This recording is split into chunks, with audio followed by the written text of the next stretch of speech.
Recentemente, Flávio Dino voltou a aparecer mais na mídia nacional e mais recentemente até no encontro pessoal com Lula.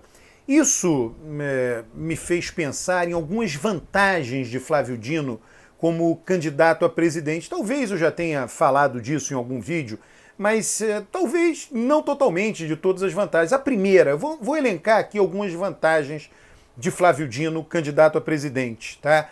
Veja, Bolsonaro Bolsonaro, ele se mostrou um adversário forte para o PT. O PT sempre foi muito bom de comunicação.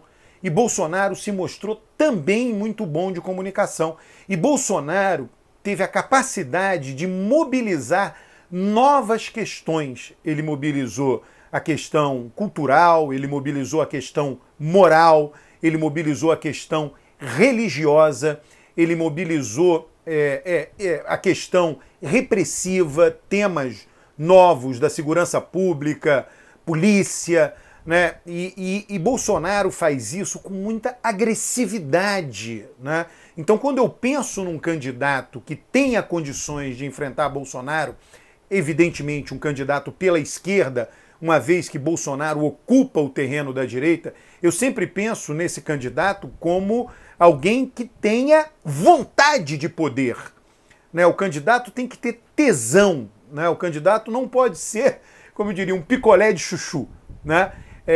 Então, primeira coisa, Flávio Dino mostra isso. Flávio Dino não só mostra isso, como ele realizou isso em sua vida política. Ele enfrentou, eu vejo muita gente criticando Lula, né, por ter apoiado Sarney na eleição que Flávio Dino foi eleito governador. Ora, Sarney foi um grande colaborador dos governos Lula. Em política há reciprocidade. Sarney ajudou Lula, Lula ajuda Sarney. Até o momento que Sarney diz, não, votei no Aécio, 2014. A partir dali, Lula diz, olha, agora encerrou a minha dívida, né, de colaboração, de reciprocidade com Sarney. Então, é totalmente compreensível o que Lula fez, do ponto de vista do mundo político. Eu entendo que militantes não compreendam isso, mas é só para que esses militantes entendam a perspectiva do político. Tá? Aí, feito isto, Flávio Dino enfrentou Lula no Maranhão e venceu. Então, Flávio Dino tem voo próprio, tem fibra, tem capacidade política. E aí vamos a uma segunda... bom, tem isso que eu falo, tem que ter tesão. Para enfrentar Bolsonaro, tem que ter tesão. Não dá para ser um devagar quase parando, um picolé de chuchu, né?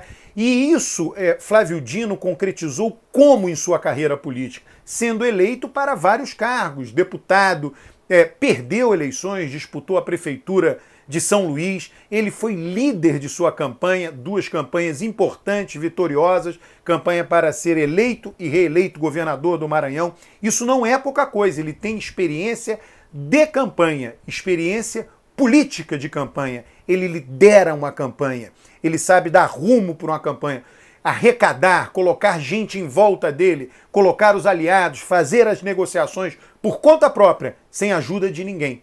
Ele nunca teve uma bengala para fazer isso. Ele fez isso de moto próprio. É claro que tem que sair de um ambiente menos complexo, um estado menos complexo, que é o Maranhão, para uma situação de alta complexidade, que é um país inteiro. Mas isso ele já tem as habilidades. Essas habilidades já foram testadas e aprovadas no nível do estado, no nível regional. E aí cumpre uma terceira característica, que não só a capacidade de ganhar uma campanha, mas a capacidade de governar, que exige do político inúmeras habilidades, que Flávio Dino demonstrou ter em função da reeleição. Ele foi testado e, pelo fato de ter sido reeleito com facilidade, ele foi testado e aprovado na liderança do governo do estado do Maranhão. Então ele montou um secretariado, administrou vaidades entre secretários, administrou conflitos políticos sérios, administrou recursos, deu uma linha de comunicação. Então ele foi efetivamente testado. E não foi pouca coisa, porque ele deslocou uma antiga oligarquia local com grandes ramificações dentro do setor público do estado do Maranhão. ramificações não somente junto ao funcionalismo público do Poder Executivo, mas junto ao Poder Judiciário, junto ao Poder Legislativo. Então Flávio Dino foi capaz de enfrentar essa barreira em seu estado de atuação política. Então essa é uma outra característica positiva de uma eventual candidatura de Flávio Dino.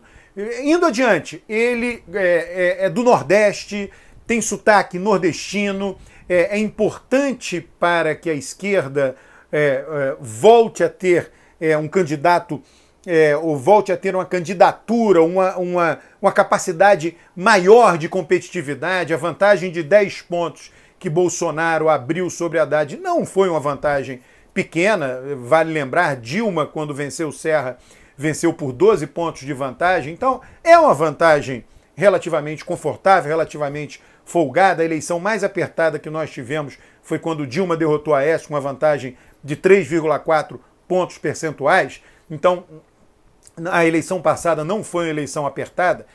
Então, é preciso que a esquerda leve isso em consideração. E ter o Nordeste muito unido é importante. Não abrir um flanco no Nordeste. E ele, sendo um governador do Nordeste, ele já lida politicamente com todos aqueles que governam, os chefes dos executivos estaduais do Nordeste, por meio lá do consórcio do Nordeste, enfim, de diversas instituições que dizem respeito à vida política do Nordeste. E o Maranhão faz parte também da Amazônia Legal. Então Flávio Dino lida com os governadores dos estados da região norte também. Isso é importante. E aí ele faz essa ponte, quer dizer, a votação da esquerda sempre foi uma votação que ela derrotou com facilidade a direita nas eleições presidenciais no Norte e no Nordeste. Então Flávio Dino está no estado que liga Norte e Nordeste. Isto é uma vantagem. Ser nordestino é uma vantagem, e ser um nordestino do Maranhão, por conta dessa ligação com a Amazônia Legal e a região norte, é uma vantagem politicamente falando. Ele conhece muito bem todos os atores políticos das duas regiões, conhece todos os problemas das duas regiões, se envolve efetivamente com todos os problemas das duas regiões. Uma outra vantagem de Flávio Dino é ser novidade. Ele é uma novidade. Ele, em sendo candidato a presidente, ele vai aparecer do zero. E as pessoas vão formar uma imagem dele durante a campanha. Isso é importante, ele não tem uma imagem já formada de campanhas nacionais anteriores. É curioso a gente perceber, é claro que é só uma constatação do que já aconteceu até hoje em eleições presidenciais. Collor disputou a primeira e venceu. Fernando Henrique disputou a primeira e venceu.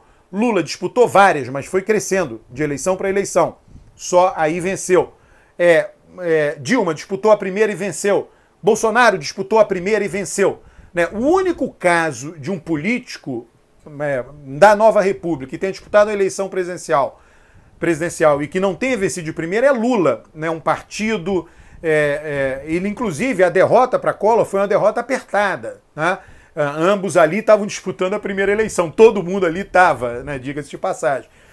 Mas o fato é que ele veio crescendo de eleição para eleição. Ciro Gomes, por exemplo, teve a mesma votação nas 3 eleições. É como se ele fosse um velho conhecido do eleitorado. Quem está com ele está, quem não está, não está. Não é mais novo, não é. Ele já é um velho conhecido do eleitorado. Para o bem e para o mal, para os 12% que votam nele e para o restante que não vota nele. Flávio Dino não, ele seria algo inteiramente novo. Então, é claro que rapidamente se forma a imagem por conta de quem ele se alia, o que ele fala, o que ele defende, o governo do Maranhão, mas ele tem ali uma margem de manobra, de constituição de imagem genuinamente nova no processo eleitoral, e eu acho que esse fato de ser novidade é relevante. Uma outra coisa importante que Flávio Dino não se descuida de modo algum, e que faz parte da vida dele, que é a sua religiosidade. Flávio Dino, nós sabemos que na eleição passada, em 2018, tem lá o dado do Datafolha, entra lá no site do Datafolha, clica lá na última pesquisa antes do segundo turno, tem lá a proporção de evangélicos que dizia que ia votar, enfim, votou em Bolsonaro, a proporção de evangélicos que votou em Haddad, no PT, aí multiplica essa proporção pela proporção de evangélicos no eleitorado. você vai chegar à seguinte conclusão: a vantagem que Bolsonaro abriu junto aos evangélicos foi da ordem de 10 milhões de votos. Entre 10 e 11 milhões de votos, que foi a vantagem que ele abriu nas urnas. Houve uma mudança do eleitorado muito grande, né, do ponto de vista dos evangélicos só. Não que católicos tenham passado a votar menos no candidato do PT, né, mas a virada proporcional dos evangélicos foi muito maior na eleição passada. É preciso, foi aberto um fosso, das duas umas, se esse fosso aumentar, fica muito mais difícil para a esquerda voltar ao poder. Não, uma crise econômica faz voltar, independente da religião. Não é disso que eu tenho em mente, não é isso que eu tenho em mente quando eu falo. Né? Claro que a economia, né, a crise econômica seria avassaladora, passaria por cima de tudo. Não é isso, estou pensando numa eleição mais apertada, mais dura, que todo voto é importante. Então, esse voto das pessoas religiosas, até independentemente da denominação, sejam católicas, evangélicas ou de outras religiões, ele é fundamental, e Flávio Dino respeita muito isso. Flávio Dino, ele vem chamando a atenção disso. Aliás, a região Nordeste é uma região muito religiosa. Né? É importante, eu acho que isso é uma novidade, os temas das religiões, em particular da religião evangélica, vêm sendo trazidos para a arena pública brasileira, e todo aquele que quiser ser competitivo numa eleição nacional terá que passar a pensar nisso. Você pode querer bater de frente contra? Pode. É só importante saber que a consequência disso, mais provável, é a derrota eleitoral. Agora, se você quiser buscar um diálogo, buscar trazer essas pessoas para dentro, trazer parte de suas demandas, de seus interesses, aumenta a possibilidade de vencer uma eleição. É só saber a causa e consequência das diferentes decisões. Não estou aqui preconizando nenhuma decisão, estou pensando só do ponto de vista da efetividade eleitoral, a vantagem que tem Flávio Dino em função dessa sua postura de vida com relação à religiosidade. Por fim, não deixaria de mencionar aqui o que eu considero ser uma desvantagem. Ele está num pequeno partido, esse partido ser um partido comunista. O maior partido comunista do mundo ocidental foi o Partido Comunista Italiano, gigante, com votações expressivas na Itália. Quando foi que o Partido Comunista Italiano deixou de existir? Quando o comunismo deixou de existir. Com a queda da União Soviética e o fim do regime comunista, pelo menos ali, próximo à Itália, no contexto europeu, não na Ásia, na China ou Cuba, etc. Mas os componentes lá, os decisores do Partido Comunista Italiano, chegaram à conclusão, deliberaram que não fazia mais sentido eles continuarem existindo, se o comunismo já havia deixado de existir. Então, em outros países isso continua existindo, mas o Partido Comunista Italiano era muito grande, era a segunda maior força política da Itália, só perdia para a democracia cristã, diferentemente do Partido Comunista do Brasil, do PCdoB.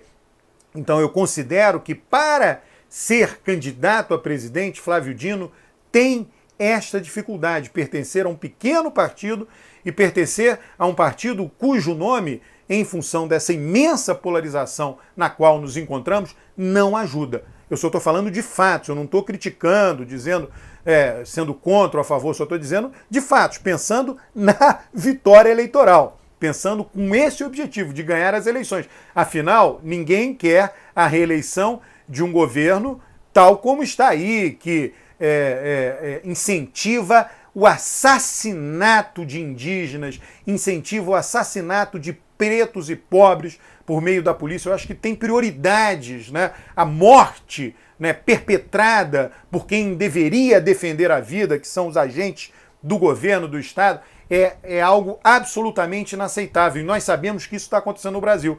Então eu acho que existem algumas coisas que vêm depois disso. Daí o meu pensamento em termos de quem seria o candidato favorito, quem seria o melhor candidato a presidente para a esquerda, que é como será a disputa na eleição presidencial de 2022. Faça comentários sobre esse vídeo. Eu utilizo os comentários para fazer novos vídeos e levantar novos temas. Não apenas faça comentários, inscreva-se neste canal e ative lá as notificações. Um grande abraço.